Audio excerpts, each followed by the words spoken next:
धुले शहर के करीब 100 साल पुरानी शिवाजी मार्केट को गिराने की कार्रवाई के दौरान हैरान कर देने वाली तस्वीर सामने आई। जैसे ही नगर निगम ने पुलिस सुरक्षा के बीच 2 जेसीबी की मदद से मार्केट का ध्वस्तीकरण शुरू किया। मलबे में मौजूद लोहे का सिरिया, टीन की चादर और अन्य सामान उठाने के लिए लोगों की भारी भीड़ उमड़ पड़ी। कई लोगों ने अपनी जान जोखिम में डालकर मलबे के नीचे से सामान निकालते हुए नजर आए। महिलाओं को भी बड़ी संख्या के दौरान इस मलबे में सामान उठाते हुए नजर आए। वहीं मलबे में सामान ले जाने को लेकर कुछ जगहों पर लोगों के बीच बहस भी छिड़ गई। धुले नगर निगम के आयुक्त नितिन खापंडविस ने कहा है कि इमारत बेहद जर्जर और खतरनाक हो सकती थी, इसलिए इसे गिराना जरूरी था। उन्होंने कहा कि प्रभावित व्यापारियों के पुनर्वास के लिए नए शॉपिंग कॉम्प्लेक्स में व्यवस्था करने का प्रयास जारी है। आयुक्त ने यह भी स्पष्ट किया है कि कुछ व्यापारियों द्वारा अदालत से स्थगन आदेश मिलने का दावा किया गया, लेकिन नगर निगम को अब तक ऐसा कोई आदेश प्राप्त नहीं हुआ है। यदि न्यायालय का आदेश मिलता है तो उसका पूरी तरह से पालन किया जाएगा। सर, आता तुम्ही पाहणी केली, काय म्हणणार?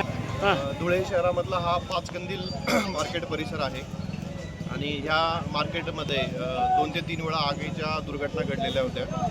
जीवित व वित्तहानी होण्याची शक्यता होती आणि त्याचबरोबर ही 4ही इमारती या मार्केटच्या अतिशय धोकादायक झालेल्या होत्या। त्याच्यामुळे नागरिकांच्या जीविताच्या रक्षणासाठी या इमारती निष्कासित करणं आम्हाला गरजेचं होतं आणि त्याचबरोबर महानगरपालिकेचा उत्पन्न वाढीचा स्रोत म्हणून चांगले मार्केट विकसित करून त्यातनं महानगरपालिकेला उत्पन्न मिळवून देणं सुद्धा आवश्यक होतं। या दृष्टीने या 4ही मार्केटच्या विकसनाची प्रक्रिया महानगरपालिकेमार्फत सुरू झालेली आहे। यापूर्वीच महानगरपालिकेने साधारणतः 54 कोटी रुपयांची निविदा प्रसिद्ध करून त्याचे कार्यादेश पण दिलेले आहेत। आता 4 पैकी 3 इमारती पूर्णतः निष्कासित झालेल्या आहेत। एक इमारत आम्ही साधारणतः 1 ते 1.5 तासानंतर सुरू करतोय, पण 4ही इमारती आजच निष्कासित होतील असा महानगरपालिका प्रशासनाचा प्रयत्न आहे।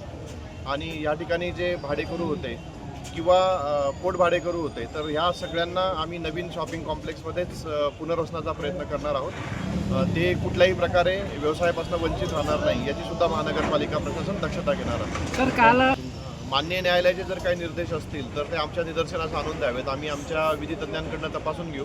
जर कुठल्याही मान्य न्यायालयाने स्थगिती आदेश दिला असेल किंवा दिला तर त्याचं आम्ही पालनच करू, पण अद्यापर्यंत तरी कुठलाही स्थगिती आदेश आमच्यापर्यंत पोहोचलेला नाही। त्यांनी आणून दिला तर आम्ही नक्की त्याच्या मान्य न्यायालयाच्या आदेशांचं पालन करू त्याबाबत।